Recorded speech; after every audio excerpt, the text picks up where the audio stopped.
La Vicerrectoría de Educación Virtual y Mixta de la Universidad de Jalapa, a cargo del doctor César Augusto García Soberano, les da la más cordial bienvenida a la mesa redonda Sistema de Justicia Penal en Veracruz, Retos y Logros. Esto como parte de las actividades de vida académica. Nuestros programas anfitriones son, por supuesto, la maestría en proceso penal acusatorio y el doctorado en Derecho. Mi nombre es Nubia Itzel Sosa Salas y tengo el gusto de fungir como moderadora en este ejercicio. Nos acompañan en esta mesa redonda especialistas en la materia. Doctora Sidney Ernestina Marcos Escobar. Bienvenida, doctora. Hola, ¿qué tal? Muy buena noche a todas y a todos. Un gusto estar con ustedes en este espacio y saludo cordialmente también al público que nos acompaña. Muchas gracias, doctora, por estar aquí con nosotros en esta tarde-noche. Doctor Alan Yair García Flores, bienvenido. Muchas gracias, estimada maestra Sosa. Gracias a la Universidad de Jalapa por la atenta invitación y pues un saludo cordial a nuestro auditorio y por supuesto a mis compañeras que están en esta ocasión. Gracias, doctor. Bienvenido también a la Universidad de Jalapa. La jueza Almaleida Sosa Jiménez, bienvenida.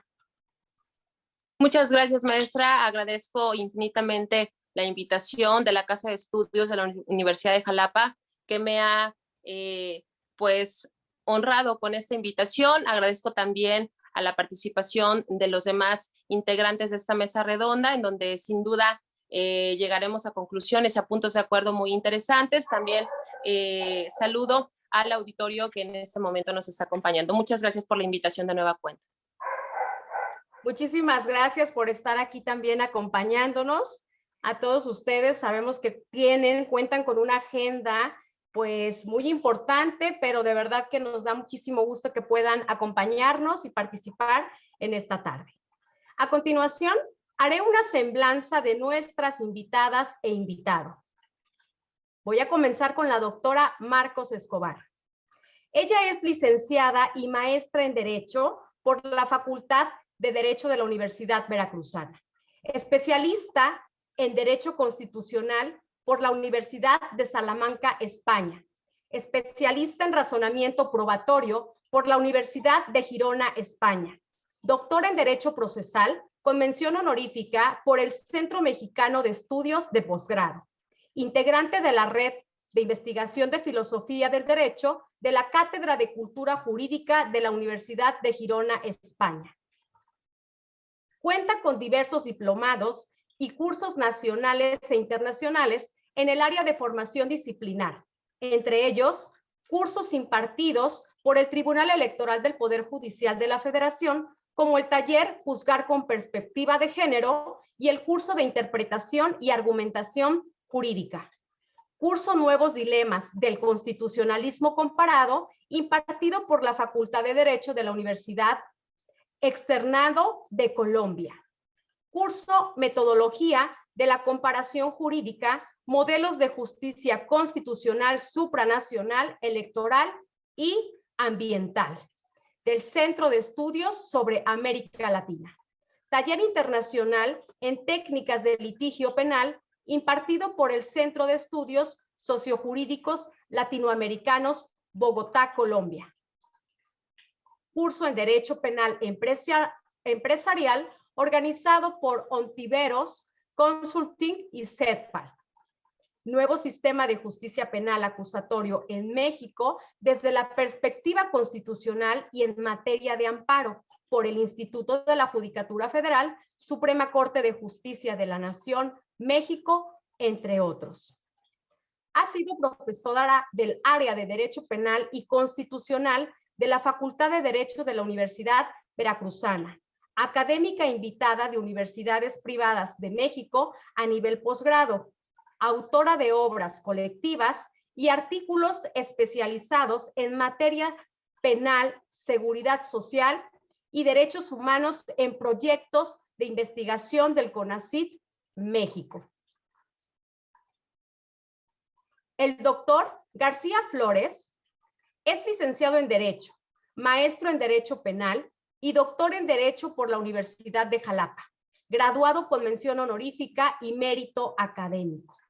Doctor en Educación por el Instituto Veracruzano de Educación Superior, catedrático de posgrado de diversas instituciones de educación superior en México, miembro del Padrón Veracruzano de Investigadores, miembro del Sistema Nacional de Investigadores Nivel 1 del Consejo Nacional de Ciencia y Tecnología. Actualmente, investigador de tiempo completo titular C del Centro de Estudios sobre Derecho, Globalización y Seguridad de la Universidad Veracruzana. Autor de los libros Seguridad Ciudadana y Política Criminal, Cambio Paradigmático o Discurso Simbólico, El ardid de la seguridad pública en México rumbo a la redefinición de funciones de las Fuerzas Armadas, El rompecabezas del internamiento preventivo en México hacia la protección simbólica del adolescente, Evaluación del desempeño docente para la permanencia en el servicio educativo a nivel superior en Veracruz, Aporema garantista en el siglo XXI, autor de capítulos de libros y artículos de revistas nacionales e internacionales.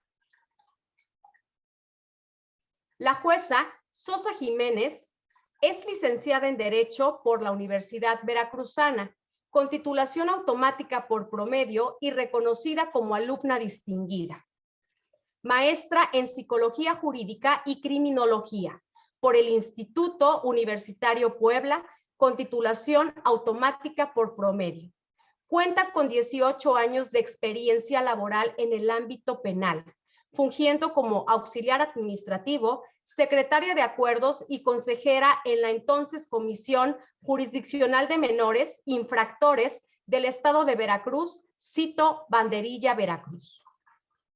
También secretaria de estudio y cuenta en el Juzgado Primero de Primera Instancia de los Distritos Judiciales de Coatepec y Jalacingo. Obtuvo la plaza de juez de primera instancia al haber aprobado el concurso de oposición convocado por el Poder Judicial del Estado de Veracruz, siendo nombrada a partir del 9 de diciembre del año 2009, como titular en diversos distritos judiciales, tales como Zongolica, Huatusco, Papantla, San Andrés Tuxtla, Orizaba, Puerto de Veracruz y Jalapa, con residencia en la congregación de Pacho Viejo. También ha sido juez de control y enjuiciamiento del Juzgado de Proceso y Procedimiento Penal Oral en los distritos judiciales de Jalapa y Misantla, Veracruz. Actualmente es juez de control y enjuiciamiento del Juzgado de Proceso y Procedimiento Penal Oral del Distrito Judicial de Jalapa, con residencia en el Centro de Justicia para Mujeres del Estado de Veracruz, de Ignacio de la Llave. Muchas gracias a los tres por acompañarnos y bueno, nos damos cuenta realmente de la trayectoria de cada uno de nuestros invitadas y de nuestro invitado. El tema que nos atañe en esta mesa redonda es el sistema de justicia penal en Veracruz, retos y logros. Y para ello quiero hacer una breve introducción para poder comenzar a comentarles cómo vamos a iniciar con esta metodología. En años recientes, en México, como parte de las llamadas reformas estructurales, se experimentaron cambios importantes en nuestro sistema de justicia penal, motivada principalmente por una genuina preocupación por el cuestionable funcionamiento del anterior sistema que caracterizaba a nuestro país. Es así como el 18 de junio del año 2008, la Constitución Política de los Estados Unidos Mexicanos fue reformada en materia de justicia penal y seguridad pública.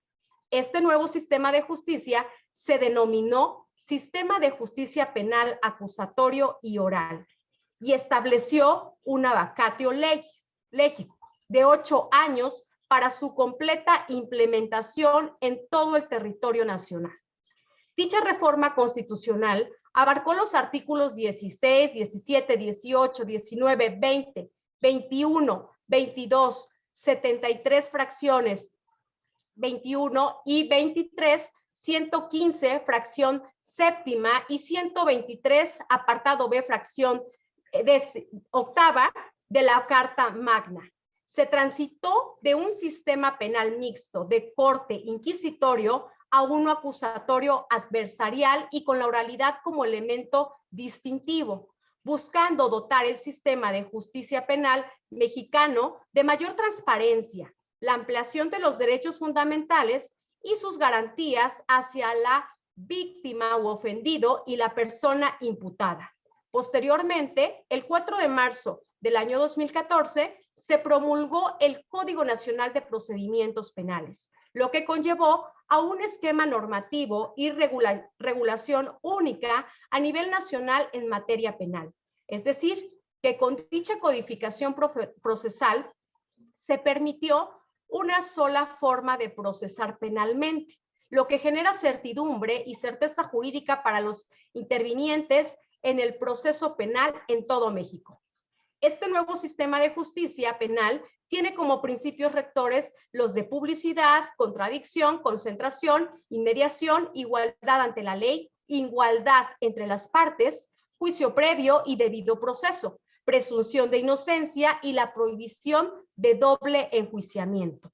Todo ello con la finalidad de dotar mayor realce al seguimiento del debido proceso, el acceso a una justicia imparcial, la protección de la víctima u ofendido, reparación del daño, que el delito no quede impune, la racionalidad en la ejecución de penas, entre otras.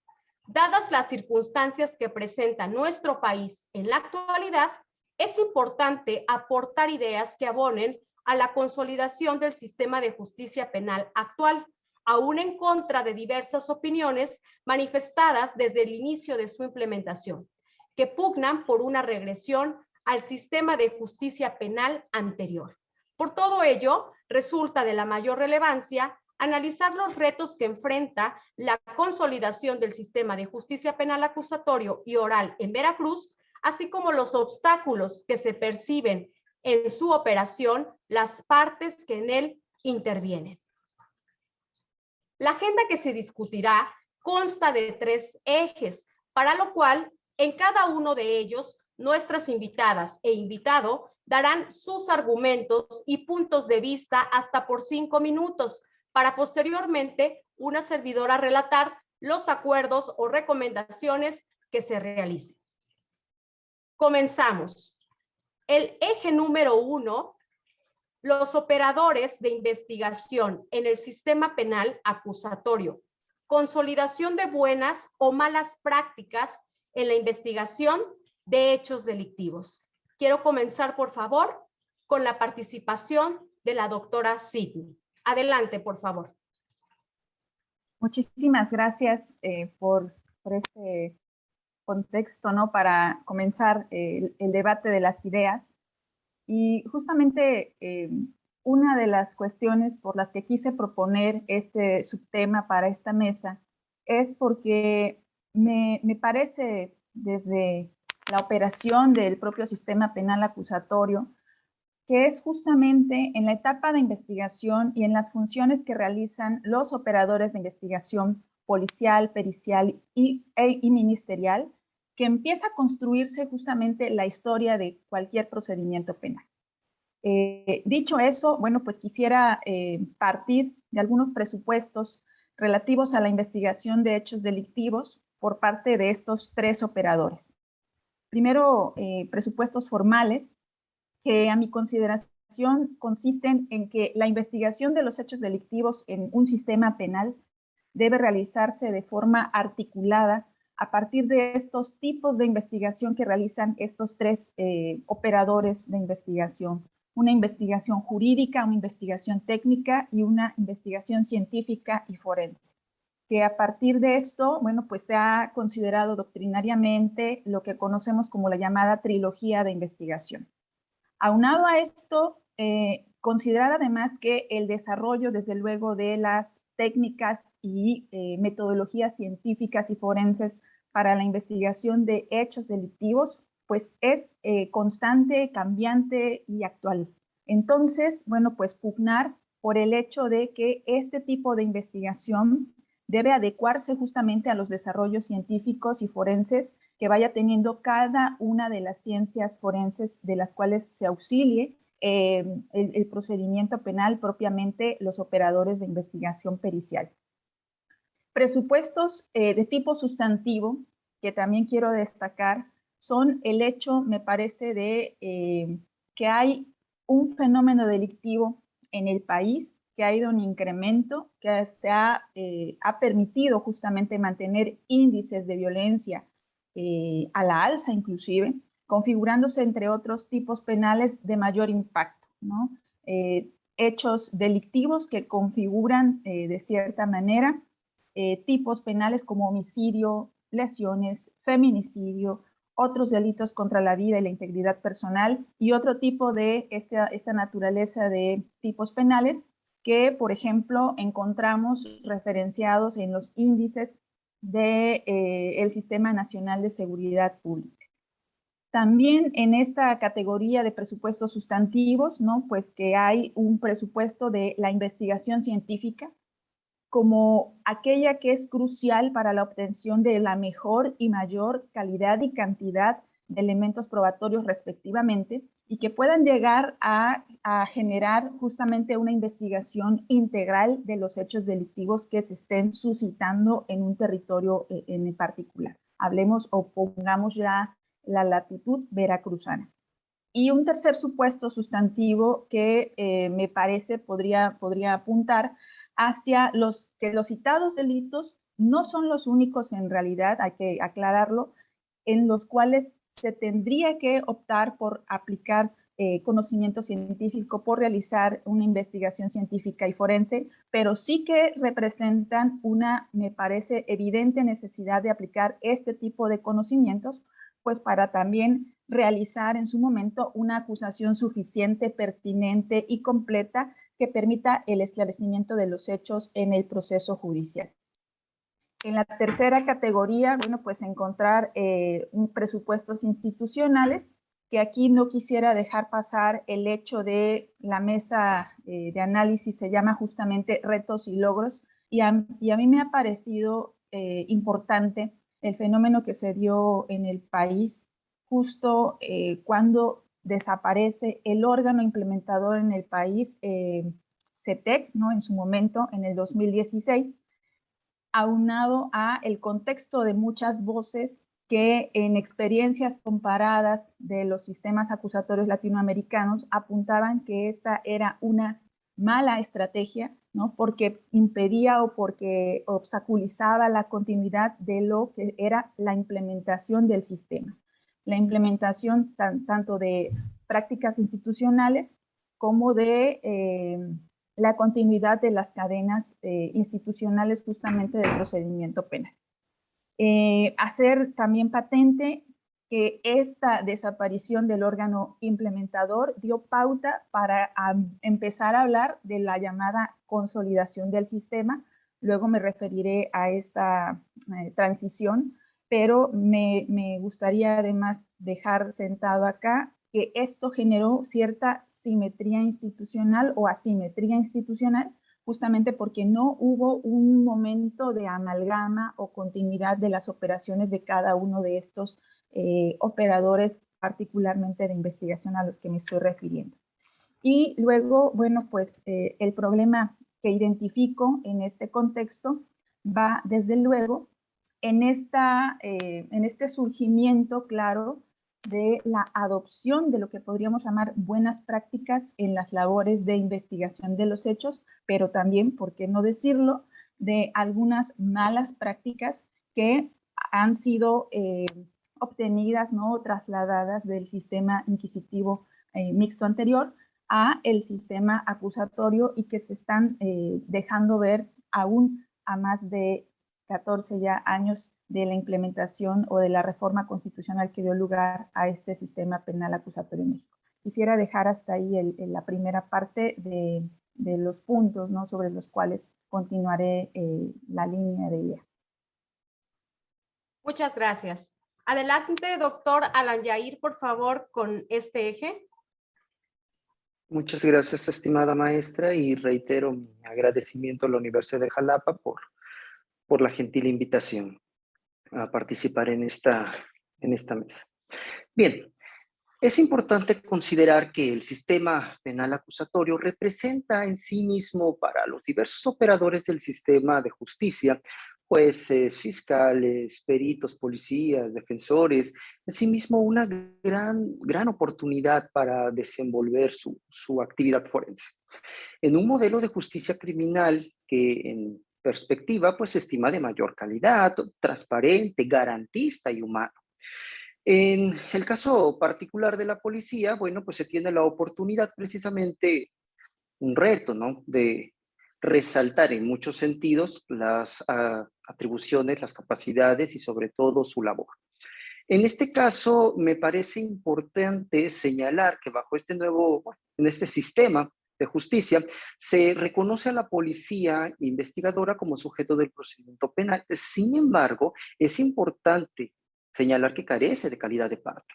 Razón de más por la que la conducción de la investigación está a cargo del órgano que ha de responder pues, por los resultados de la actividad persecutoria del Estado, es decir, el fiscal en su papel de parte procesal. También la estructura en sí misma de la investigación criminal pues tiene que estar permanentemente actualizándose y modificándose para adecuarlo a los nuevos tiempos, a los nuevos retos, puesto que la delincuencia siempre está, ¿sí?, en un nivel de complejidad mayor y ello pues es un grave problema.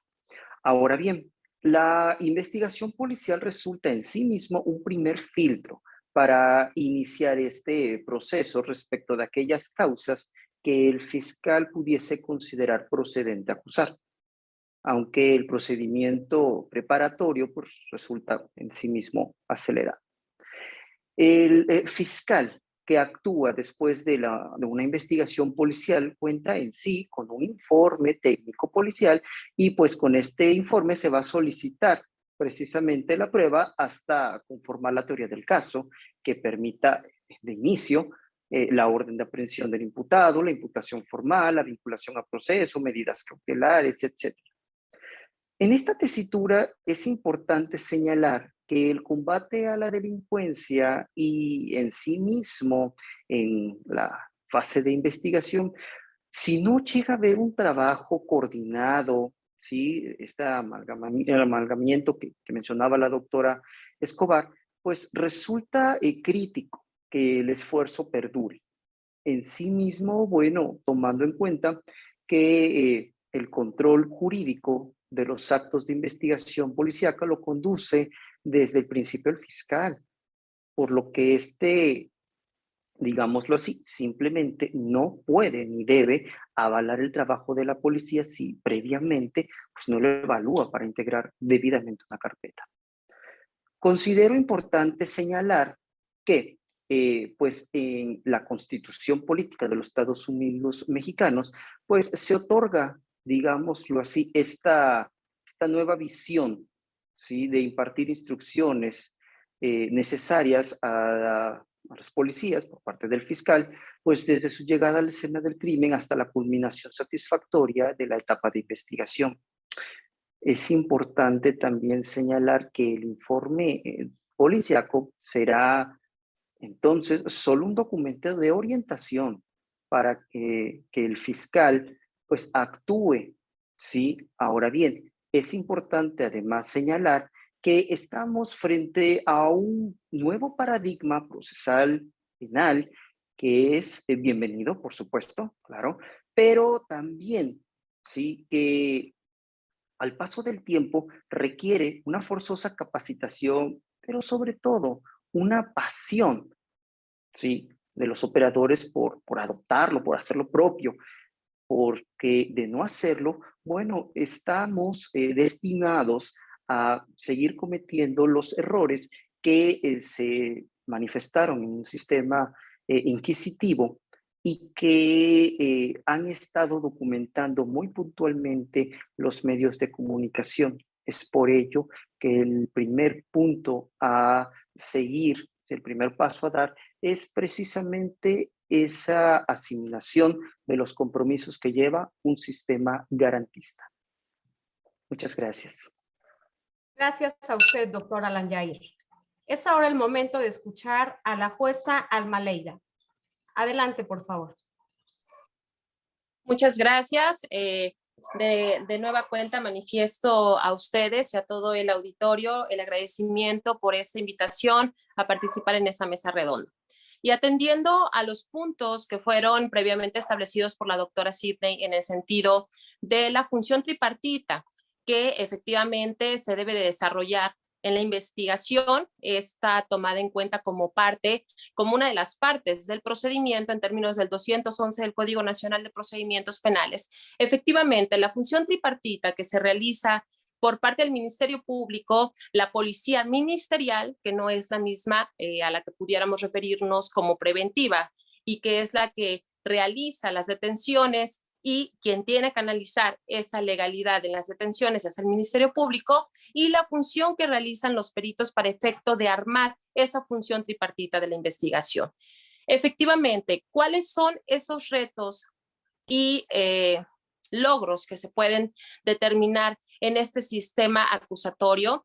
Con este paradigma, ¿qué significa el paradigma? Como ustedes ya son bastante conocedores respecto del tema, este paradigma es el cambio de situación a tratar en el ámbito procesal. Desde el punto de vista que sea, como lo dijo el doctor Alain, precisamente y que atinadamente así lo estableció, un sistema por demás garantista, en donde esa reforma del 2008, del 18 de junio del 2008, establecía un sistema acusatorio adversarial y con la característica de la oralidad. Sin embargo, no debemos de perder de vista que, como bien lo apuntaba la doctora Sidney en este eje de participación, es importante destacar que el Ministerio Público tiene a su cargo una policía, pero debemos entenderla como la policía ministerial, la policía que está a su cargo para efecto de ¿qué? De desarrollar actos de investigación, que no es lo mismo o no es la misma policía que realiza las detenciones. ¿Por qué? Las detenciones en flagrancia son evidentemente efectuadas o practicadas por una policía preventiva, llámese elementos de seguridad pública, elementos de fuerza civil, que evidentemente realizan este tipo de operativos o este tipo de vigilancia de prevención del delito y que son los que acuden de manera primigenia a tomar en consideración o tomar conocimiento de un delito. A partir de que se da esta detención o se materializa la misma, se pone a disposición del Ministerio Público. ¿Y cuál es el principal reto que nos encontramos, en mi caso particular, como juzgadora al momento de evaluar o analizar estos protocolos de detenciones? Desafortunadamente, los elementos de seguridad pública no tienen esa capacitación de la que hablaba también acertadamente el doctor Alay, en el sentido de que se requiere de una capacitación constante. ¿Por qué? Por la progresividad de la ley, que lo establece el primero constitucional como característica o como principio de los derechos humanos. La ley debe de ser progresiva, debe de ajustarse a las condiciones y situaciones que se van desarrollando en la sociedad, que se va dando día con día de acuerdo a las prácticas o de acuerdo a los hechos que pudieran tener una apariencia criminosa.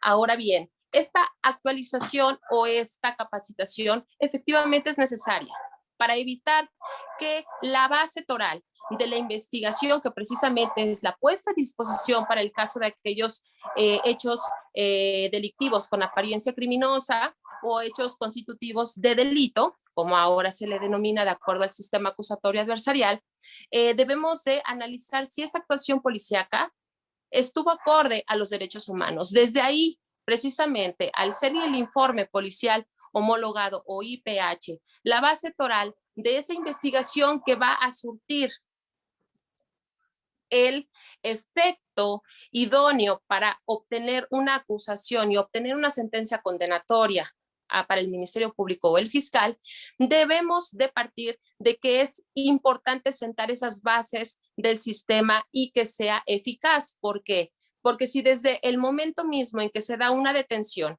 y de manera errónea el fiscal la califica para efecto de llevar a cabo una retención y poner a disposición del juez de control de judicializar esa carpeta de investigación que tuvo, si acaso, las 48 horas para poder integrar esa carpeta de investigación con la ayuda de la Policía Ministerial, que efectúan esos datos, que llevan a cabo esos actos de investigación a través de los peritos, que realizan todos esos peritajes que son tendentes precisamente a determinar alguna circunstancia que el Ministerio Público determine sea necesaria e idónea y suficiente para poder determinar o probar algún dato probatorio. Esto es definitivamente importante. ¿Por qué? Porque el Ministerio Público, en primer término, no cuenta con la capacitación, no cuenta con una policía preventiva que haga un informe policial homologado que permita tener una base soportable para el momento de llegar hasta el juicio, que si bien es cierto, esos datos de prueba no van a ser los mismos que se van a deshogar ante el juez de juicio. Sin embargo, debemos de sustentar desde ese inicio de la investigación que sean datos de prueba, que sean sustentables, que sean idóneos, suficientes y pertinentes para poder acreditar un hecho, y los datos de prueba a los que se llega el Ministerio Público en esa carpeta de investigación deben de ser y deben de tener esas características. Sobre todo, que no debemos de desatender los principios con los cuales debe de regir el actuar el Ministerio Público, que si bien tiene sus facultades en términos del numeral 21 de la Constitución, no debemos de perder de vista que ya no solamente es el monopolio de ejercitar la acción penal para el Ministerio Público, sino que también pueden darse investigaciones o ejercicios de la acción penal de manera privada. Así establece el artículo 21 constitucional. En la experiencia, puedo decirles en este momento que no me ha tocado ningún ejercicio de la acción penal de manera privada. Siempre han sido impulsadas por parte del Ministerio Público, pero no debemos de desatender que ya no se encuentra monopolizada la acción penal para el Ministerio Público, sino que también puede hacerse por parte de los particulares. Ahora, desde esa perspectiva, este cambio de visión respecto de la integración de una carpeta de investigación debe de regirse por principios. Estos principios se encuentran contenidos en el Código Nacional de Procedimientos Penales y que el Ministerio Público debe de advertirlos al momento de integrar. ¿Cuáles son esos principios? La objetividad, la buena fe, la eficiencia, la ética, la profesionalización que deben de tener y sobre todo el respeto irrestricto a los derechos humanos contenidos tanto en la Constitución General como en la Constitución del Estado. Entonces, ¿cuáles son los retos que lleva a cabo que puede tener el Ministerio Público? Precisamente esa falta de organización en la función tripartita que le otorga el Código Nacional para efecto de dirigir la investigación al Ministerio Público y apoyarse de la Policía Ministerial y de los peritos para efecto de lograr una carpeta de investigación. Ahora, como bien lo decía la doctora Sidney, el problema radica principalmente de que no se quitan el chip de que esto ya no es un sistema inquisitivo. No se trata de judicializar por judicializar. No se trata de llenar estadísticas, se trata de despresurizar precisamente el sistema penal. El despresurizar, el descongestionar, el llenar los reclusorios o los centros de readaptación social o de adaptación social con personas privadas de la libertad. Precisamente es lo que se trata de pugnar con este sistema acusatorio. Sin embargo, no se logran quitar el chip del hecho de que no por quizá optar por una solución alterna o por solicitar una imputación en libertad, esto signifique que esté fallando el Ministerio Público. Muchas gracias, maestra. Muchas gracias a los tres por estos comentarios y bueno, pues de acuerdo con la experiencia que ustedes tienen desde la trinchera en la que se encuentran, quiero comentar que los puntos que han compartido realmente han sido coincidentes. Desde el momento que ustedes mencionan que este fenómeno de delincuencia ha venido a la alza y que, bueno, también hay una cuestión importante que destacar. Esta situación de querer cambiar, ya hablábamos de 14 años en los que esta implementación se ha llevado a cabo, pero que muchos de los operadores que obviamente se encuentran en la participación de este procedimiento continúan con las mismas prácticas anteriores. Otro punto que ha coincidido con nuestros invitados es el hecho de que la capacitación es muy importante que debe de tener la policía. Y hay una cuestión que destaco sobre la diferencia, el tipo de policía que tiene que ver en la participación para poder observar. Entonces, creo que es una cuestión importante que se tiene que ver como protocolo, que este sistema acusatorio adversarial, sin duda los operadores tienen que cambiar la manera de pensar, así como de participar, para que realmente puedan darse resultados diferentes a lo que se venía manejando con el anterior sistema.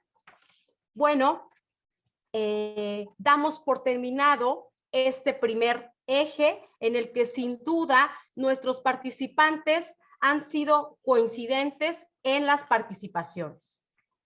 Vamos a continuar con el eje número 2, que se llama el enigma en torno a la militarización de la seguridad pública en México.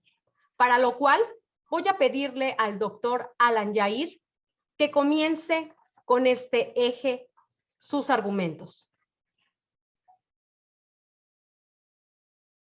Muchas gracias, estimada maestra. Bien, tenemos que considerar que la seguridad como un derecho humano está establecida en la Declaración Universal de los Derechos Humanos, en su artículo 3º, donde señala que todo individuo tiene derecho a la seguridad de su persona. Asimismo, en el artículo 9.1 del Pacto Internacional de los Derechos Civiles Políticos, establece que todo individuo pues tiene ese derecho a la libertad y a la seguridad de su persona. De igual forma, esta seguridad pública ostenta como una directriz precisamente la conservación del orden social a través de un marco jurídico, pues que sirva para limitar también al poder público, pero a su vez regular las relaciones jurídicas entre el Estado, el gobernado y entre los gobernados entre sí.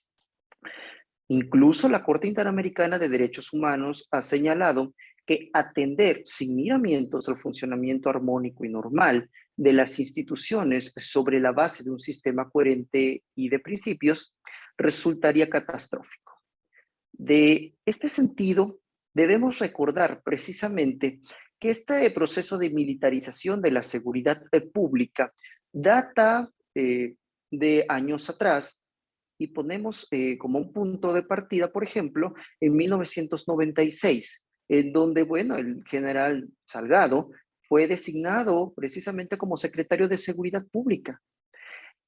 De igual forma, del 2006 al 2012, pues se da este combate frontal al narcotráfico, aunque era una actuación de facto. De diciembre de 2017 se establece la Ley de Seguridad Interior, pero en noviembre del 2018 la Suprema Corte la declara inconstitucional por señalar que pues era una participación permanente, ¿sí?, del gremio castrense en actividades de seguridad pública. Así las cosas, para el 2019, por allá del 26 de marzo del 2019, pues se estableció una reforma constitucional, ¿sí?, y al artículo 21, y señaló precisamente que, bueno, las instituciones de seguridad pública pues iban a ser precisamente de carácter civil, disciplinado y profesional, pero aparte incluye la figura de la Guardia Nacional. ¿Para qué fines? Bueno, pues para salvaguardar la vida, la libertad, la integridad, el patrimonio de las personas, así como la contribución a la generación y preservación del orden público y la paz social, de conformidad con lo que señala la propia Constitución y las leyes en la materia. Sin embargo, tenemos que advertir que dentro de las características de la Guardia Nacional es pues, ser una institución policial de carácter civil, disciplinado y profesional. En este caso, la modalidad en la que opera pues, es la seguridad pública. Y ya mencionando de nueva cuenta, pues sus fines sobre el salvaguardar la vida, la libertad, integridad, patrimonio de las personas y contribuir precisamente a esta generación y preservación del orden público. ¿Qué pasa acá? En el artículo transitorio número 2, segundo, del decreto de reforma, el numeral 21 de la Constitución, señalaba que el Ejecutivo Federal dispondría de lo necesario, ¿sí?, para la incorporación de elementos de las policías militar y naval hacia la Guardia Nacional. ¿Hasta qué punto llegamos? Quien estaba a cargo de esa institución era el general en retiro, Luis Rodríguez Bucio. Más aún, en el 2019 nosotros podemos advertir que de la integración de la Guardia Nacional, de los 21.700 elementos, 14.000 pertenecen a la Secretaría de la Defensa Nacional, 6.000 ¿sí? a la Secretaría de Marina. Ello colocaba el 92% de los elementos del gremio castrense. A julio del 2020 eran 90.000, 51 eran de la Secretaría de la Defensa, 10.149 de la Secretaría de Marina y 26.376 de la extinta Policía Federal. Para el 2021, ¿sí? de los 101.257, ¿sí? se integraban por Policía Militar, 59.549 de la Policía Naval, 16.351 y de la Policía Federal, 23.357. Ello quiere decir que solo 3 de cada 10 efectivos pues no provienen del gremio castrense. Y ese es un punto muy importante que hay que destacar precisamente en un análisis de la RDIT, de la militarización de la seguridad pública. En este caso, es importante considerar que las actividades propias de la seguridad pública deben estar a cargo de autoridades de carácter civil y, en este sentido, la integración de la Guardia Nacional es, en sí mismo, su mayoría, del gremio castrense. Eso sin dejar de lado los pronunciamientos del propio presidente de la República, en donde señala que propondrá reformas para el establecimiento de la incorporación de la Guardia Nacional a pues, las secretarías de gremio castrense que corresponden. Entonces, por ahí hay un punto de atención que tenemos que ir atendiendo y ser críticos en la integración y la actuación de estas figuras. Muchas gracias, doctor Alan Yair, por estos comentarios. Escuchamos, por favor, a la jueza Alma Leira. Bien, muchas gracias. Respecto de la militarización que se pudiera implementar para efectos de la seguridad pública nacional, considero que hay pros y contras como en cualquier situación que pudiera ser novedosa en la implementación, evidentemente, de cuestión de seguridad. Hemos visto en diversas ocasiones, o inclusive ha sido motivo precisamente de esta figura delictiva, de este tipo penal que ahora ya fue decretado como inconstitucional, el de ultrajes a la autoridad, en donde precisamente se castigaba o se trataba de dar una pena ejemplar para efecto de evitar cualquier tipo de agresión hacia los elementos preventivos o a cualquier institución policíaca. ¿Cuál sería el riesgo en este sentido desde el punto de vista que fue analizado por parte del doctor Alan en el sentido de los pros y contras de la militarización? Considero que sería muy arriesgado, el hecho de que la Guardia Nacional, como lo está exponiendo o como lo está proponiendo nuestro mandatario, en el sentido de que sea parte de esa seguridad pública nacional que lo prevé así también el artículo 21 de la Constitución, considero que sería arriesgado. ¿Por qué? Porque en primer lugar, como hemos visto, no tenemos la cultura para efecto de poder realizar algún tipo de crítica o de aceptar que seamos legalmente detenidos para el caso de que se pudiera dar un tipo de detención por parte de elementos de Guardia Nacional, que inclusive ya aquí está la Guardia Nacional operando como tal y que ha sido dotada de manera pues informal, porque no se encuentra regulada en ninguna ley o reglamento que así lo establezca en materia de seguridad pública, el hecho de que pueden realizar cualquier tipo de operativos, cualquier tipo de retén y que inclusive pueden llevar a cabo algún tipo de revisión o detención de manera en un municipio, en el estado, en cualquier carretera estatal o federal, sin que exista restricción alguna para efecto de su actuación. Eso es lo que me parece preocupante. ¿Por qué? Porque si aún cuando existe esa propuesta y no ha sido llevada al derecho positivo, no está establecida en alguna ley positiva eficaz, esto revela evidentemente una violación de derechos fundamentales y humanos para la sociedad. ¿Por qué? Porque se desconoce cuál sería el protocolo de actuación que se implementaría por parte de la Guardia Nacional para efecto de la puesta a disposición. Y no lo estoy diciendo de manera vaga o sin conocimiento. ¿Por qué? Porque ya en la experiencia profesional hemos tenido algunos asuntos en donde han sido detenidos o se ha materializado una detención de personas por hechos constitutivos del delito del fuero común. Esto, evidentemente, la Guardia Nacional reemplaza lo que anteriormente era la Policía Federal Preventiva, en donde ellos tenían esa facultad para efecto de llevar a cabo una detención en materia de delitos del fuero federal.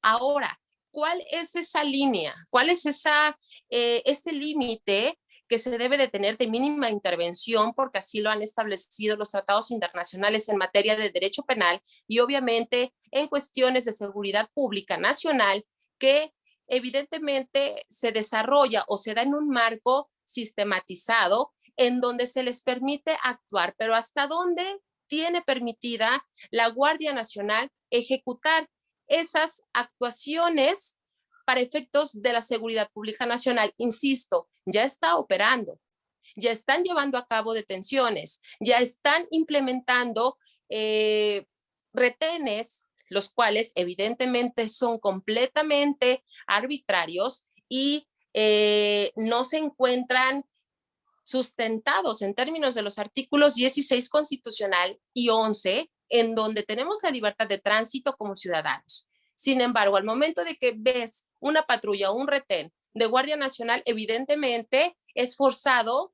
el hacer el alto correspondiente para efecto de que sea sometido a una revisión.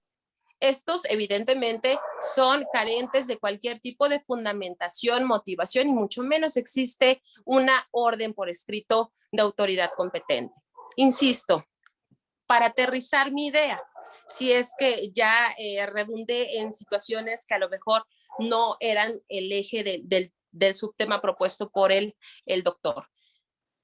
¿Hasta dónde esta propuesta queda en el tintero y hasta dónde se está materializando? Porque ya está materializándose aún sin encontrarse regulada por parte de en la Constitución o en alguna ley o reglamento específica que regule la actuación de los elementos de la Guardia Nacional. Además, no debemos tampoco perder de vista que precisamente esos elementos de Guardia Nacional no tan solo son compuestos por elementos de la Armada de México o por marines, sino que también son integrados por elementos de seguridad pública estatal y municipal. Entonces, ¿hasta dónde tiene el marco de actuación y marco de legalidad para efecto de ese híbrido de elementos o de instituciones policíacas? ¿Hasta dónde tiene facultad para actuar y llevar a cabo esos actos y materializar una detención y poner a disposición de determinada persona o ciudadano del Ministerio Público, aun cuando no se trate de un delito federal? Queda ahí mi pregunta para cualquier situación que se pudiera ahorita abonar a esta circunstancia por parte de la doctora Sidney y de parte del doctor Alain. ¿Por qué? Porque sí es preocupante, o desde mi punto de vista como juzgadora, sí es importante destacar o establecer esas facultades que se le irrogan a esta Guardia Nacional que ya se encuentra operando. Muchas gracias. A usted, jueza, muchas gracias por estos comentarios y reflexiones. Adelante, doctora Sidney, con su participación. Muchísimas gracias. He escuchado con mucha atención las intervenciones anteriores y bueno, ante también repensar, ¿no?, el subtema del cual estamos debatiendo, comentando, que apuntaba el enigma en torno a la militarización de la seguridad pública en México.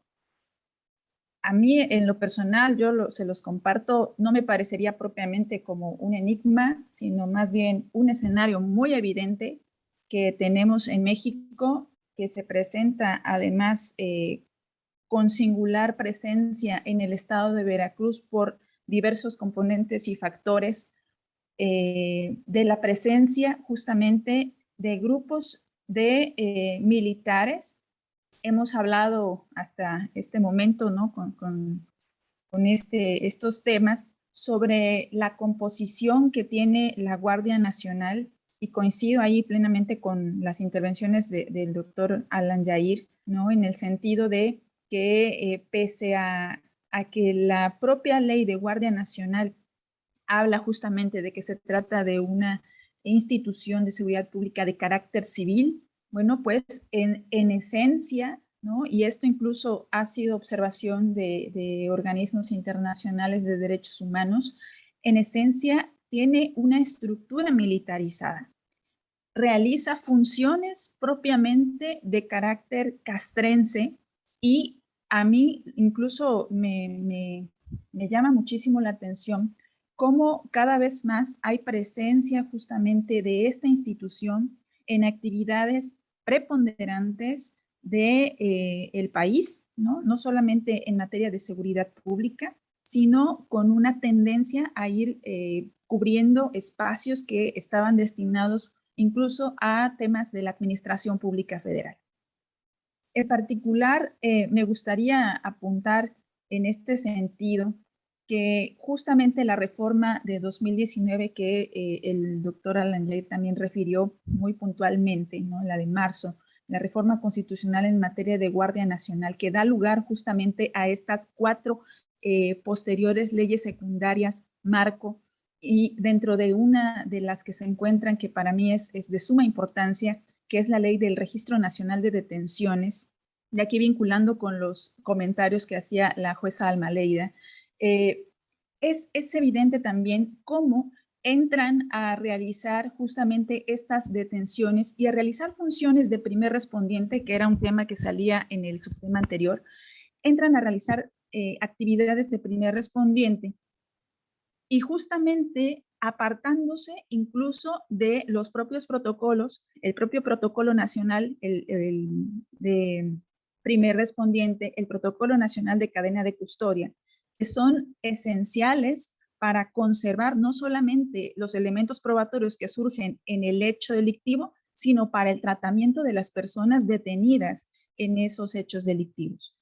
Hay toda una serie, además de observaciones de organismos, decía yo, internacionales, a través de informes de las relatorías especiales contra la tortura, por ejemplo, en los informes del Grupo de Trabajo sobre Desapariciones Forzadas, en la jurisprudencia de la propia Corte Interamericana de Derechos Humanos, que la tendencia hacia la militarización de la seguridad pública en los países, bueno, pues genera una sistemática violación de derechos humanos.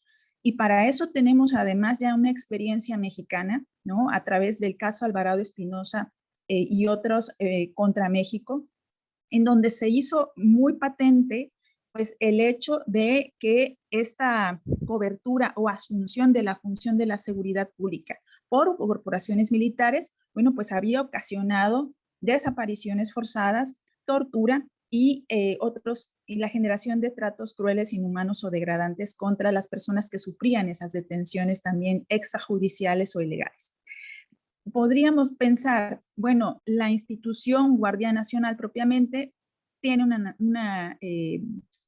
una percepción civil y una disposición normativa civil. Sí, pero vuelvo a hacer aquí referencia, ¿no?, a este desglose muy puntual que hacía el doctor García Flores, ¿no?, sobre cómo la estructura de la Corporación Guardia Nacional, bueno, pues nos deja, me parece, claramente ver que se trata de una estructura castrense. Hay unos datos bastante interesantes en este sentido que me permití buscar justamente a propósito de este subtema, porque hay, por ejemplo, un desglose de presencia de Guardia Nacional, por ejemplo, en estados como Michoacán, Baja California, Guerrero, Chihuahua, Durango, Sinaloa, Nuevo León, Veracruz, justamente realizando funciones de seguridad pública en el tema atención a personas migrantes.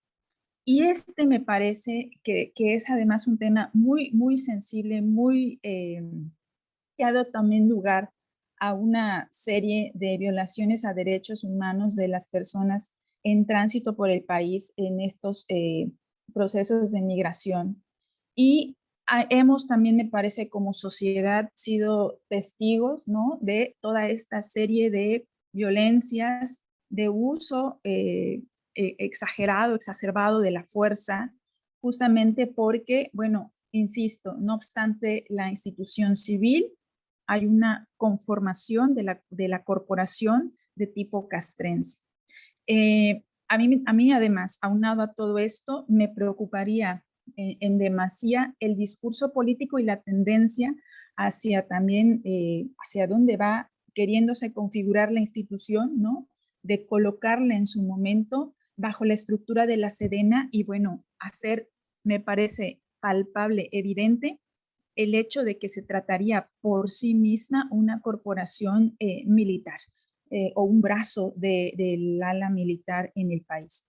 En este sentido, bueno, yo nada más diría, enigma no, más bien algo muy evidente que pese a las observaciones internacionales en materia de derechos humanos, es preocupante la situación que se vive en México en esta tendencia hacia la militarización de tema de la seguridad en el país. Ya tenemos una experiencia de muchos años que no es la solución, no funciona y bueno, pues ojalá que se hiciera caso a estas observaciones internacionales de derechos humanos sin considerar que son propiamente injerencia de otros estados o de otros organismos, sino más bien de la conformación armónica y el respeto de los derechos humanos de las personas en un territorio. Muchas gracias, doctora Sidney.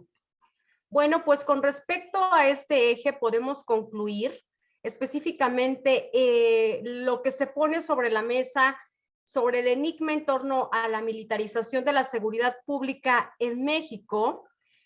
También han sido muy coincidentes las participaciones de nuestros invitados y bueno, podemos observar que el gobierno confió en un origen y estructura militarizada de los cuerpos policíacos federales, sin considerar que su formación castrense no necesariamente garantiza su correcta actuación en la investigación de los delitos y en aspectos de fundamental importancia para el nuevo sistema como el llenado del informe policial homologado, lo cual es un error de enfoque para una de las autoridades operadoras del nuevo sistema de justicia.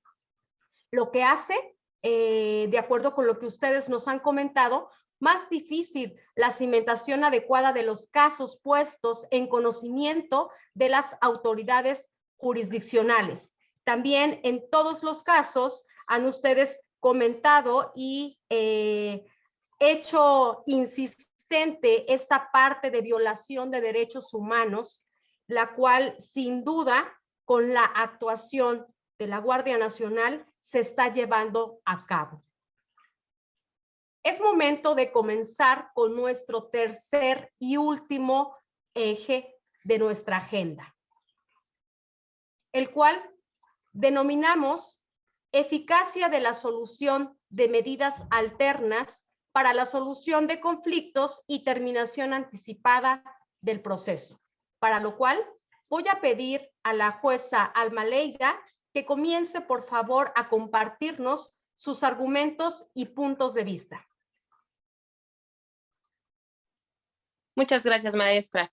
Y bien, pues sí, efectivamente, como propuesta de este eje en subtema de lo que se está analizando, precisamente es el establecer, el hacernos ese interrogante si efectivamente es eficaz esta justicia alternativa o restaurativa que implementó precisamente, que derivó de la reforma del 18 de junio del 2008, en donde se establecía precisamente este cambio de paradigma en el derecho procesal penal. Se derivó evidentemente la unificación de lo procesal, de lo adjetivo en materia penal, al existir un solo Código Nacional de Procedimientos Penales, el cual se dio hasta el año 2014, 2015, si no mal recuerdo, en el sentido de que inclusive cada estado, cuando empezaron a operar en el sistema acusatorio adversarial, cada estado tenía o contaba con su código procesal. Con posterioridad se vio la necesidad de unificar el proceso de una manera nacional en una sola codificación, como actualmente lo tenemos en el Código Nacional de Procedimientos Penales. Y bien, de esa reforma a los diversos artículos de la Constitución que anteriormente también derivara de una diversa reforma en el 2011 de la Constitución Política de los Estados Unidos Mexicanos, en donde se estableció una mayor fuerza y que inclusive diera origen al cambio del primer capítulo, de la denominación del primer capítulo de la Constitución Política de los Estados Unidos Mexicanos, que cambia para ser de la protección de los derechos humanos y de las garantías constitucionales, precisamente deriva esta reforma al artículo 17 de la Constitución, en donde se establece esta necesidad de evitar el que los juicios se prolongaran de manera innecesaria y precisamente se visualizara unos mecanismos alternativos de solución a conflictos. ¿Cuáles fueron esos mecanismos propuestos en la Constitución? Se hablaba de la conciliación, de la mediación y evidentemente en nuestra materia penal, tal y como lo establece el numeral 183 del Código Nacional de Procedimientos Penales, se advirtió como solución alterna de los conflictos precisamente a los acuerdos reparatorios y a la suspensión condicional del proceso. En primer término, para poder establecer de manera puntual qué significa un mecanismo alternativo de solución a conflictos, podemos decir que es una forma autocompositiva del conflicto en donde las partes obtienen la propia solución. Es decir, ningún tercero logra derivar en esa decisión de reparación entre las partes, sino que a lo sumo se puede utilizar o puede allegarse a un tercero únicamente como moderador o como facilitador de esa solución de conflictos para efecto de llevar un orden en la comunicación y poder llegar a una reparación del daño efectiva e integral. Y bien, precisamente, ¿qué implicó esta alternativa de solución de conflictos para efecto de evitar el que se prolongaran los juicios? Bueno, en primer lugar, como lo dije inicialmente, existió o implicó un cambio de paradigma en el derecho procesal penal y que precisamente derivara de la reforma constitucional. En específico, encontramos esta solución alterna de conflictos en términos del tercer párrafo del artículo 17 de la Constitución, en donde se establecía que en materia penal precisamente debían de regularse su aplicación, debía de asegurarse la reparación del daño para las víctimas o ofendidos y además debía de establecerse los principios o los parámetros en los que se requeriría la supervisión judicial. De ahí que palmariamente se diera la necesidad de la implementación de centros de justicia alternativa, como lo tenemos aquí en Veracruz, que conocemos como CEJAP. Estos centros que evidentemente pertenecen al Poder Judicial, pero que no forman parte, sino que son una cuestión descentralizada, pero sí forman parte del organigrama de la Ley Orgánica del Poder Judicial del Estado de Veracruz, precisamente tiene una forma de auxiliar a los juzgadores para efecto de que ellos puedan realizar o puedan llevar a cabo estos acuerdos reparatorios. Precisamente también con base a esta reforma y esta adición al párrafo tercero del artículo 17 de la Constitución, es que se aprobó la Ley Nacional de Mecanismos Alternativos de Solución a Conflictos y Controversias, que precisamente ello derivó en la regulación de la aplicación de técnicas de mediación, conciliación y justicia restaurativa, la cual tenía precisamente como finalidad el proporcionar una solución temprana al conflicto penal. ¿Para qué? Para evitar esos juicios que se alargaban a beneficio de los defensores voluntarios, en donde evidentemente pues lo que querían es seguir cobrando y hacer más largo el procedimiento para efecto de obtener mayor lucro económico. Y bien, bueno, dentro de las soluciones alternas de conflicto, de soluciones al conflicto, precisamente como ya los dijimos, son el acuerdo reparatorio y la suspensión condicional del proceso.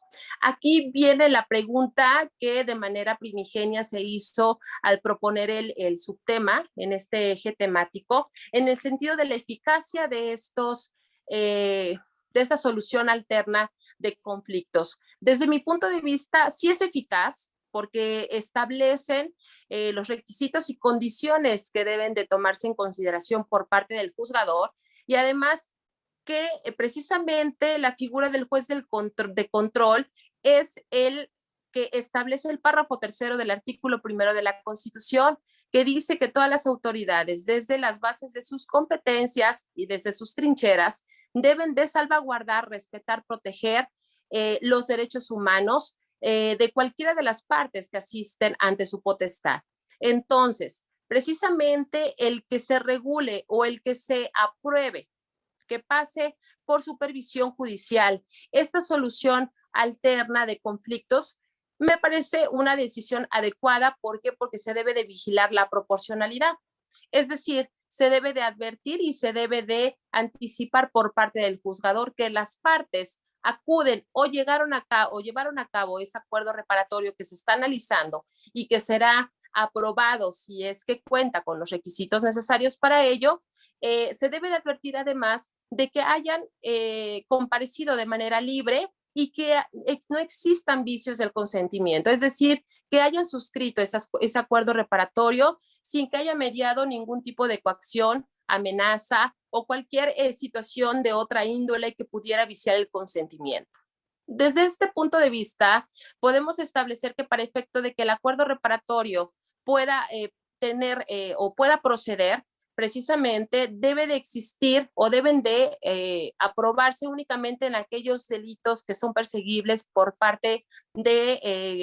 querella de parte ofendida, en los delitos culposos y en los delitos patrimoniales cometidos sin violencia sobre las personas, excluyendo de estos acuerdos reparatorios los delitos de violencia familiar.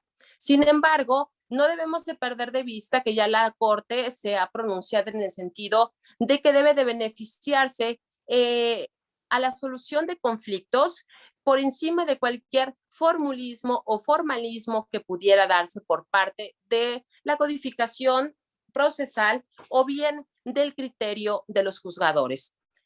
¿Por qué hago esta acotación? Y como corolario lo puedo manifestar en ese sentido porque habemos jueces muy cuadrados, muy legalistas, en donde si no se dan este tipo de delitos, que sean por querella, que sean culposos o que sean patrimoniales cometidos sin violencia sobre las personas, en la práctica ya se han dado, por ejemplo, peticiones de acuerdos reparatorios en tratándose, por ejemplo, de lesiones que pusieron en peligro la vida. Allí, ¿qué establece esta jurisprudencia, que ya tiene el rango de jurisprudencia, que fue emitida por la primera sala de la Suprema Corte de Justicia de la Nación, en el sentido de establecer que siempre y cuando las partes tengan la voluntad de llegar a un acuerdo y cuando no se vulnere la igualdad en el trato y en la reparación del daño, pueden allegarse a este tipo de solución alternativa de conflictos sin que específicamente atendamos a la procedencia que establece el Código Nacional de Procedimientos Penales, es decir, que sean perseguibles por querella de parte, delitos culposos o delitos patrimoniales. En su momento, en la práctica, esa resolución o esa aprobación de acuerdo reparatorio fue impugnada, fue apelada por parte del Ministerio Público en el sentido de que yo estaba transgrediendo el contenido del artículo 187 del Código Nacional de Procedimientos Penales. Sin embargo, mi criterio en ese sentido fue, se advertía la voluntad de las partes de querer llegar a un acuerdo. Lo hicieron, además ya se había cubierto a satisfacción completa de la víctima la reparación del daño, lo que consistió en todas sus curaciones, medicamentos, todo lo que irrogó precisamente el efecto de la comisión delictiva, y además ellos tenían la disposición de llegar a un acuerdo y que en este momento, con ese acuerdo reparatorio, se celebrara el sobreseimiento. ¿Por qué? Porque como fue de cumplimiento inmediato, en ese momento le dio el dinero y se dio a través de la inmediación judicial, porque en ese momento se llevó a cabo el pago de la reparación del daño. Entonces la defensa en ese momento solicitó la extinción de la acción, lo que generó obviamente el sobreseimiento en términos del numeral 327, fracción sexta del Código Nacional de Procedimientos Penales, esto con motivo de la extinción de la acción penal, porque ya se había dado el acuerdo reparatorio. Insisto, fue apelada y en la superioridad fue confirmada precisamente en atención a esta jurisprudencia que les comento, en donde se refiere que se debe dar mayor beneficio a la solución de conflictos por encima de cualquier formulismo o formalismo. Además, aquí es importante también establecer que hay un criterio novedoso de la Corte, que si bien es una tesis aislada, pero es de la 11ª época,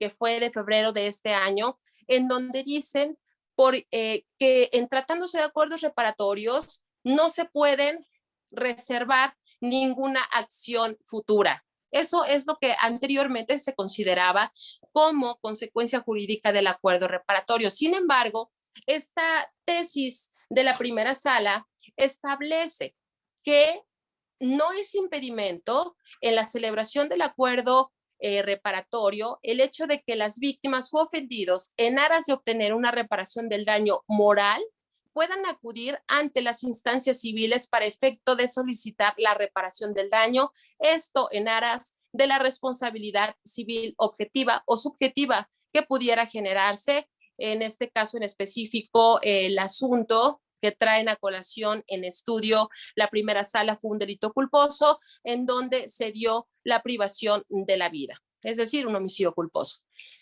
¿Qué sucede con esta situación? Dice la Corte, independientemente de que existió una reparación del daño a satisfacción de las partes a través de un acuerdo reparatorio, pero fue material. No se está excluyendo la reparación del daño moral, que además establece como garantía precisamente en términos del apartado C del artículo 20 constitucional como derechos de la víctima el que se obtenga una reparación del daño efectiva e integral.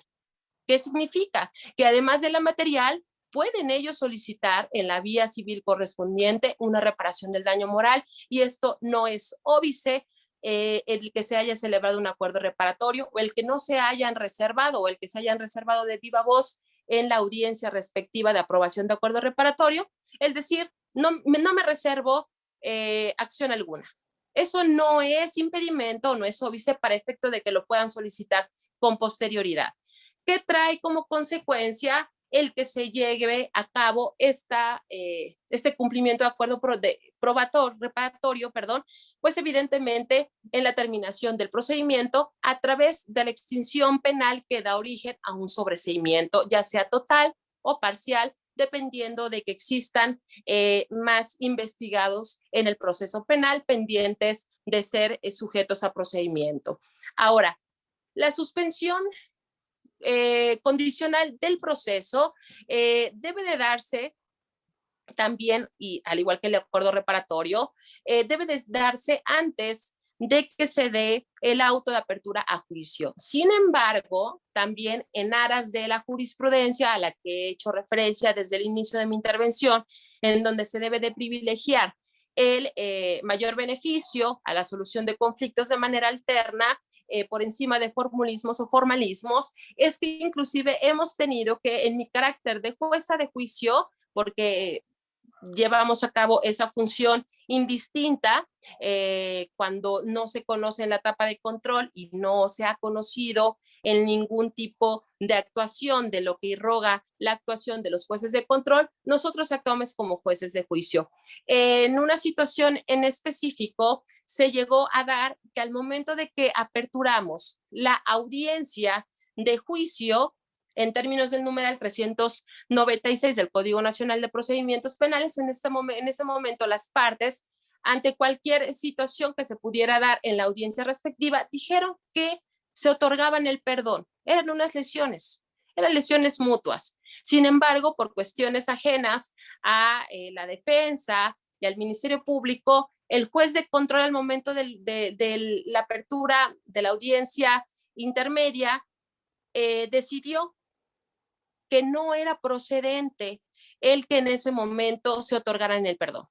Situación que evidentemente es ajena a cualquier tipo de interpretación en atención a esta jurisprudencia. ¿Por qué? Porque debemos de siempre privilegiar la solución de conflictos por encima a que se llegue a juicio. ¿Qué sucedió al momento de que me hacen esta aportación, esta manifestación? En ese momento se sobreseyó el procedimiento, independientemente de que podemos decir, bueno, en etapa de juicio no se puede sobreseer, o se condena o se absuelve, pero no puede sobreseer. Sin embargo, en atención a esta solución de conflictos alterna, que en ese momento llegaron a un acuerdo y suscribieron el mismo para efecto de otorgarse el perdón y no reservarse ninguna acción, y que querían que en ese momento se terminara el procedimiento, evidentemente se dictó el sobreseimiento correspondiente en atención a estas circunstancias. ¿Por qué? Porque debe de privilegiarse en todo momento la solución de alterna a los conflictos y no llevar a cabo un juicio que evidentemente iba a llegar a una absolución. ¿Por qué? Porque no teníamos querella. ¿Por qué? Porque la querellante ya no quería nada en contra de la persona que en su momento había agredido. Entonces, respecto a estas circunstancias, la eficacia depende de los operadores jurídicos. Si es eficaz la solución alterna de solución de conflictos. Sin embargo, los operadores somos quienes damos esos límites o establecemos circunstancias que evidentemente resultan ajenas a esta solución, y somos los que no permitimos que se dé esta solución de conflictos. Ahora, esto es por cuanto hace a la solución alterna de medios para evitar o para terminar un conflicto. Otro de los elementos u otra de las figuras jurídicas que es muy importante y que ha sido tema en diferentes foros de justicia en el sentido del procedimiento abreviado. El procedimiento abreviado por cuestiones de política criminal, perdón, maestra. Sí, jueza. Tratamos de concluir su participación para que podamos dar paso también a los comentarios de nuestros invitados, si podemos concluir esta participación, lo cual sin duda es muy interesante, pero nos apremia el tiempo. Bien, muchas gracias. Únicamente para efecto del procedimiento abreviado. Por cuestiones de política criminal se ha restringido esta procedencia o esta petición por parte del Ministerio Público.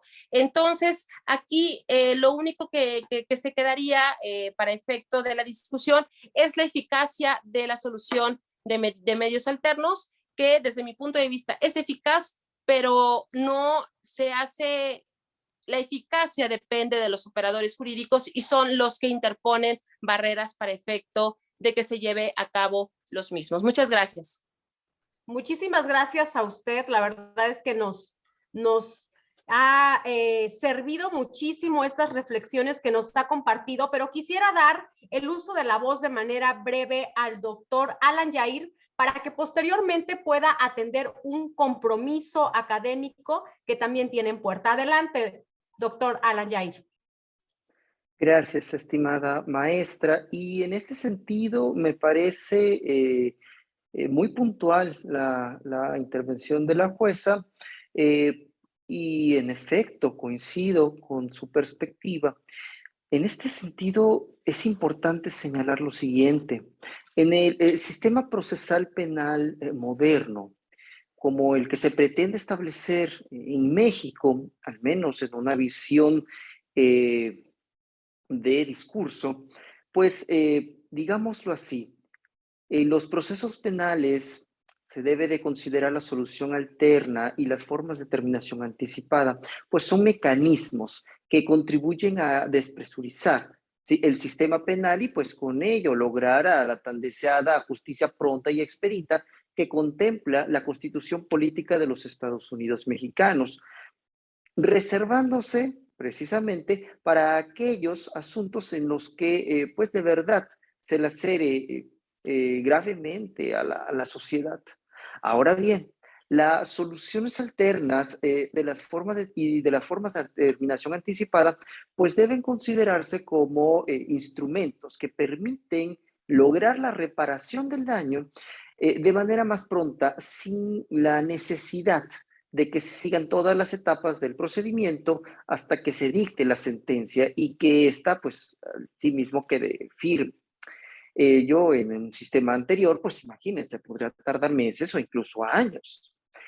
Otro de los puntos bien importantes que tenemos que considerar, pues es que con ello generaría pues un menor desgaste, por qué no decirlo, tanto físico, emocional, económico incluso, de las partes en este conflicto penal respecto de un proceso penal completo, pues en el que existe el riesgo de no obtener ese resultado deseado por las partes. También es importante señalar que por medio de las salidas alternas y la forma de terminación anticipada, también puede, pues, aspirarse, ¿por qué no?, a esa disminución de la posibilidad de que el imputado pues sea privado de la libertad en el procedimiento, ya que ésta se ofrece pues una alternativa de poner fin al conflicto entre las partes y pues esto es diferente a la prisión, por supuesto. La experiencia nos ha llegado a demostrar, ¿verdad?, que el caso de la prisión para los delitos pues menos graves, ¿sí?, considerando para los delitos menos graves, o también llamados de bagatela, ¿por qué no?, suelen generar pues un mal mayor, ¿sí?, al causado, pues por el sentenciado. También es importante señalar que con este nuevo paradigma, ¿sí?, que se maneja a través de los medios alternos de solución, debemos de considerar pues que un distanciamiento de esta visión de que la única forma de resolver pues precisamente estos conflictos es a través del procedimiento penal. Debe de haber algo diferente que nos ayude a descongestionar el aparato jurisdiccional y pues con ello que se logre hacer real y efectivamente una verdad, una realidad, la justicia pronta y expedita. Cabe destacar precisamente que en este caso de los mecanismos alternos, debe de lograr una capacitación para los encargados deben tener una visión formativa desde las aulas. ¿Por qué? Porque debemos de arribar a a un cambio, debemos de arribar a una nueva perspectiva a los futuros abogados en donde necesitamos salidas alternas, no el conflicto, no llegar precisamente a llevar a cabo todas las etapas, ¿sí?, del procedimiento, porque en ello pues no se estaría arribando a este ideal concreto, aspirable, de una justicia pronta y expedita. Tomando en cuenta esta circunstancia, que el lograr desahogar este sistema para no llegar a colapsarlo y que al final de cuentas se logre esta aspiración concreta, pues debe permanecer como un elemento primigenio de interés público frente a elementos particulares. Muchas gracias. Muchas gracias, doctor. Agradecemos sus participaciones y bueno, pues sabemos el compromiso que tiene, lo cual lo despedimos en este momento y bueno, continuamos con nuestra mesa redonda. Muchas gracias, doctor Alan Yair. Bonita noche. Muchas gracias, que tengan buena noche. Nos gustaría escuchar a la doctora Sidney para poder finalizar con este eje temático que nos ha presentado la doctora Alma Aleida. Adelante, por favor. Muchísimas gracias. Yo quisiera pronunciarme, ¿no?, en el sentido de que los medios alternos de solución de conflictos en general son una vía poderosa para resolver justamente esa controversia que se suscita entre las personas. Ya citando de alguna manera también a uno de los expertos y muy destacados profesores de México, Guillermo Cepeda Lecuona, que actualmente es titular del Instituto de Justicia Alternativa de Jalisco, experto en estos temas, ¿no?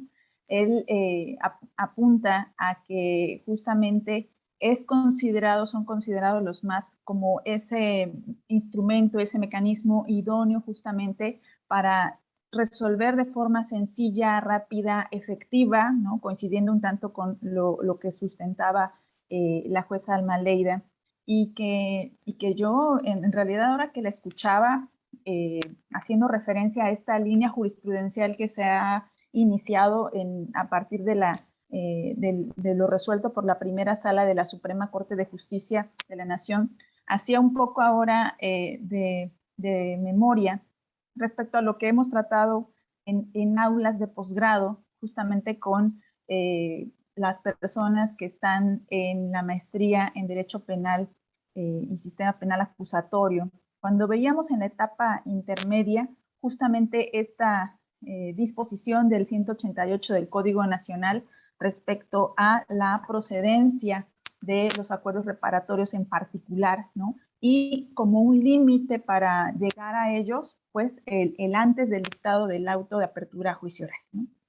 Y algo que surgía en aquellas sesiones, ¿no?, de debate, reflexión, era justamente si un obstáculo, o más bien una disposición procesal, implicaba un obstáculo a la genuina voluntad de las partes también de pretender resolver el conflicto en materia penal, evidentemente en casos donde sea permisible esta forma de solución anticipada. Y justamente también trayendo esas remembranzas, ¿no?, de lo que vivíamos en el aula de clase, y escuchaba atentamente al doctor Alan Yair. Una exigencia pues que se ha hecho desde las instituciones de educación superior, desde las facultades de Derecho, ¿no?, de incorporar a los planes de estudios estas materias o experiencias educativas o núcleos de aprendizaje, como se le denomina en cada institución, respecto a mecanismos alternos de solución de controversias en materia penal o en las materias diversas que hemos visto cada vez más en los últimos años, una extensión a todas las áreas del derecho. ¿Por qué? Porque justamente una de las cuestiones que me parece también obstaculizan, ¿no?, a llegar a este tipo de justicia alternativa son estas formas de cómo concebimos a la justicia alternativa. Hay incluso a la fecha, ¿no?, voces que hablan de que se trata de una justicia negociada o de que no se trata de una auténtica justicia, ¿no? Entonces me parece que necesitamos, coincidiendo con ambos profesores, ¿no? Coincidiendo justamente en que hace falta todavía este cambio de paradigmas. Hace rato hablaba la doctora Alma Leida, ¿no? Sobre lo que implica un paradigma. Así empezábamos en 2008 las capacitaciones a los operadores, explicándoles el cambio de paradigma. Y estamos aquí 14 años después hablando justamente de eso mismo, porque seguimos con estos, yo siempre digo resistencias, ¿no? Estas resistencias que tenemos en algunas áreas o en unas partes de esta tubería del procedimiento penal acusatorio. Y también ya me puse nostálgica y recordaba de cómo cuando estaba CETEC, el órgano de implementación, una forma que se concibió para explicar los medios alternos era primero concebir al procedimiento penal como una especie de tubería y a los medios alternos justamente como esas oportunidades en esa larga trayectoria de solucionar los conflictos y despresurizar el sistema. Hoy, que es el sistema, el secretario ejecutivo del Sistema Nacional de Seguridad Pública, el órgano de consolidación, y lo pongo así entre comillas, porque también en esta parte, pese a haberse generado el modelo homologado de órganos especializados en materia penal y unidades de atención temprana, me parece que sigue habiendo una deficiencia, al menos institucional, por pugnar y difundir entre la población justamente los beneficios de poder solucionar las controversias en materia penal a través de estos MASC, ¿no? Actualmente, en Veracruz particularmente, ¿no? Ha habido un impulso también institucional por certificar a personas mediadoras, conciliadoras privadas, ¿no? Pero bueno, esa es otra ala también de los MASC, que de pronto no se da tanto a conocer, o tuvo en su momento, yo digo, la efervescencia, ¿no? Pero luego se diluyó y la población sigue, insisto, percibiendo a que esta forma de justicia, bueno, pues simplemente no es una forma de justicia y por lo tanto no acuden.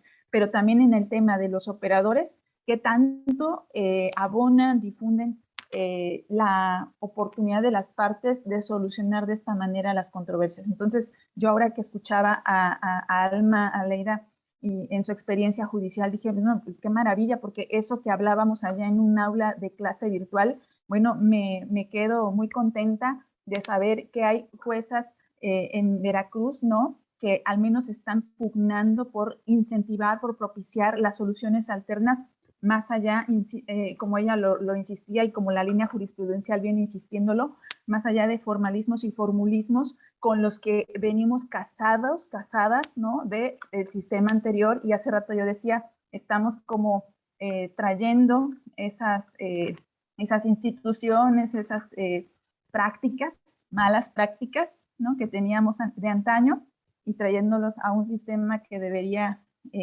bueno, pues evolucionar para bien de todas y todos. Muchas gracias, doctora Sidney, por sus comentarios. Y efectivamente, como conclusión, de acuerdo a los comentarios que nos han dado nuestros participantes, estos mecanismos de solución de conflictos, los cuales sin duda han venido a cambiar el chip de las personas, de los operadores, de la sociedad en general, ha sido un acierto, son puntos coincidentes de las doctoras y el doctor en este eje temático. Y bueno, es importante exaltar esa preservación de lo que ustedes hablaban sobre el tejido social a que se repare si está dañado. Entonces, ese castigo del cual hablamos como una parte de justicia retributiva, con este aspecto de justicia restaurativa en el que debe repararse el daño, es un foco que se encuentra en el ofendido. Entonces, sí es importante, de acuerdo con los comentarios que nos hablan, el poder implementar desde un principio a nuestros abogados que se encuentran en las aulas, que se encuentran estudiando, poder conocer esta nueva implementación. Y bueno, es un gran acierto lo que nos comentaba la jueza, precisamente con este aspecto, lo que la Suprema Corte de Justicia de la Nación ha determinado, y el caso específico, lo cual nos abre un panorama y nos hace reflexionar sobre este efectivo e integral, por supuesto, mecanismos de solución de conflictos. Quiero comentarles a nuestros asistentes que tenemos en el chat una liga en la que les pedimos de manera muy atenta puedan ustedes contestar una encuesta, la cual nos va a ayudar a nosotros en la Universidad de Jalapa a poder observar algunos comentarios, algunos puntos de vista de acuerdo a los distintos eventos que llevamos a cabo de vida académica en nuestra universidad. Entonces, los invito, por favor, a que puedan ustedes responder los mismos. Tenemos algunos comentarios, ustedes invitado, pueden observar en el chat algunos comentarios de nuestros asistentes, y tenemos por ahí también una pregunta que quisiera, me parece que es específica para la jueza Almaleida. De manera, doctora, de manera precisa, quisiera que nos diera respuesta. Nos dice que Fren, desde la perspectiva de la fenomenología por parte del fiscal, antes de terminar la propuesta de una imputación, debe prima facie analizar todas aquellas garantías que tiene la persona que será sujeta a un proceso de índole penal. Si quisiera usted comentarnos, jueza, al respecto de esta pregunta. Claro que sí, muchas gracias y agradezco la pregunta que evidentemente realza esta participación de su servidora. En ese sentido, yo les puedo decir que efectivamente el fiscal debe de practicar, tiene como obligación dentro de los principios que rigen el actuar del Ministerio Público en términos de los numerales 127, 128, 129 y 131, todos del Código Nacional de Procedimientos Penales, en el sentido de pugnar en todo momento, de salvaguardar los derechos humanos, tanto previstos en la Constitución local como en la Constitución federal. Además, debe de ser objetivo, debe de ser imparcial, debe de primar la ética y profesionalismo y sobre todo la buena fe. No por llenar estadísticas vamos a judicializar o se va a judicializar por parte del Ministerio Público cualquier carpeta, como lo dijo efectivamente con acertada razón el doctor Alan, en el sentido de que hay delitos de bagatela. Esos delitos de bagatela ni siquiera tendrían que ser motivo de estudio de un juez. ¿Por qué? Porque ya se ha establecido inclusive en ese sentido de poder establecer medidas cautelares por el tiempo que dure el proceso para efecto de evitar el echar a andar de manera innecesaria el aparato judicial que trae tanto costo al erario público. En ese sentido, el Ministerio Público es el filtro. Ellos tienen una unidad de atención temprana, que precisamente es el primer contacto que le llaman ellos. El primer contacto con una víctima, con una persona que acude ante el Ministerio Público para efecto de denunciar o querellarse por un acto con apariencia criminal o criminosa. En ese sentido, el Ministerio Público evidentemente tiene que hacer ese análisis, ese test de razonabilidad del que tanto habla la Suprema Corte de Justicia de la Nación, en el sentido de poder establecer qué delitos de impacto social, mediático, son los que deben de judicializarse, no porque un delito de ultrajes, como lo ha venido manejando o lo hemos venido en medios visto todos los días, que ha sido un tema en boga y que afortunadamente ya fue declarado inconstitucional.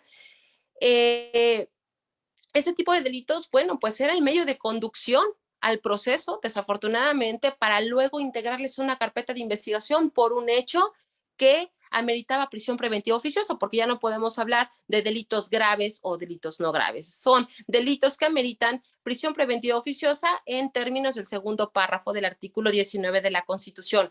Ahora, desde mi práctica, cuando me llevaban a control alguna persona en donde no era necesaria el control judicial, porque así lo establece el numeral 141 del Código Nacional de Procedimientos Penales, yo los hacía reflexionar y daba vista en contra del Ministerio Público cuando me llevaban delitos que no ameritaban un control judicial. ¿Por qué? Porque ellos, desde el momento que existe un delito cometido en flagrancia, deben de ponderar cuándo procede poner a disposición de un juez a una persona por haber sido detenido en flagrancia, no por el hecho de que hayan sido detenidos en delito flagrante, significa que todos sean llevados a control.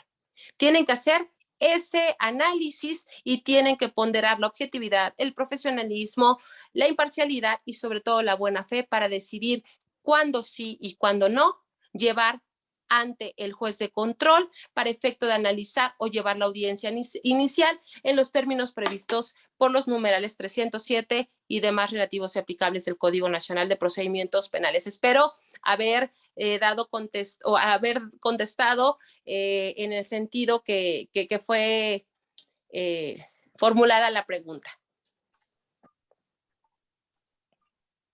Así es, muchas gracias, jueza Alma Leyda. Agradecemos a nuestras y nuestro invitado, especialistas, por acompañarnos esta noche y compartirnos sus conocimientos, experiencias y reflexiones. Doctora Sidney, muchísimas gracias.